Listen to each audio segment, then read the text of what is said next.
In today's video, I am going to show you how to convert your text to speech on your phone without installing any application. Therefore, without wasting any of your time, let's jump to the video. So if you want to convert your text to speech without installing any application, then what you have to do is to open your internet browser, click on the search bar, and in the search bar type text to speech.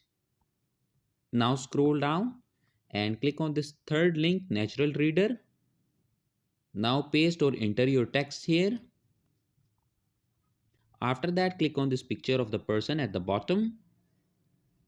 And from here, you can change the voice. So select your preferred voice. And then all you have to do is to click on the save option.